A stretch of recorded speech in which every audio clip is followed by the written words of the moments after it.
আন্তর্জাতিক অপরাধ ট্রাইব্যুনালে আলোচিত আদালত অবমাননার মামলায় এবার নতুন মোড় এলো। ভারতে পালিয়ে যাওয়া বাংলাদেশের সাবেক প্রধানমন্ত্রী ও স্বৈরশাসক শেখ হাসিনার বিরুদ্ধে স্বচ্ছ বিচার নিশ্চিত করতে আদালত নিয়োগ দিয়েছেন একজন অ্যামিকাস কিউরি।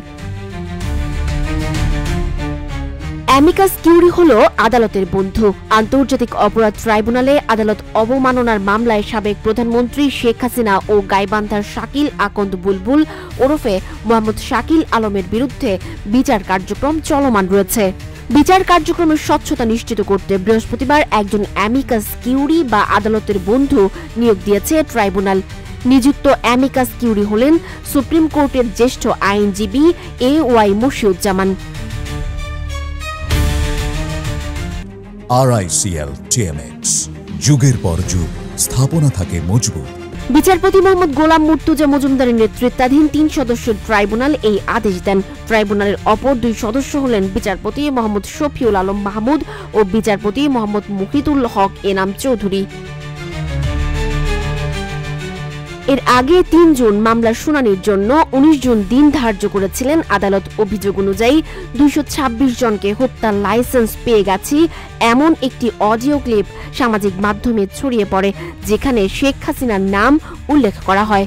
এই অভিযোগের ভিত্তিতে ট্রাইব্যুনালের চিফ প্রসিকিউটর মোহাম্মদ তাজুল ইসলাম আদালত অবমাননার আবেদন দাখিল করেন। শুনানির জন্য 25 মে 2 আসামিকে হাজির হওয়ার নির্দেশ দেওয়া হয়। কিন্তু নির্দেশনা অনুযায়ী তারা নির্ধারিত তারিখে আদালতে উপস্থিত না হয়ে কোনো ব্যাখ্যা না দেওয়ায় ট্রাইব্যুনাল তাদের নামে পত্রিকায় বিজ্ঞপ্তি প্রকাশের নির্দেশ দেয়। পরদিন 2টি জাতীয় দৈনিকে সেই বিজ্ঞপ্তি প্রকাশিত হয়।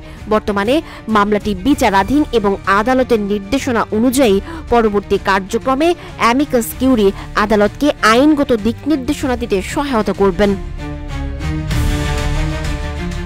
শেখ হাসিনার বিরুদ্ধে আদালত অবমাননার এই মামলায় অ্যামিকাস কিউরি নিয়োগের মাধ্যমে বিচার কার্যক্রমে নতুন গতি আসবে বলে আশা করা হচ্ছে। তবে অভিযুক্তরা পরবর্তী কোন শুনানিতে আদালতে হাজির হবেন সেই অনিশ্চয়তা এখনো কাটেনি। সানজিদা আফরিন সোনিয়া, রূপালী বাংলাদেশ।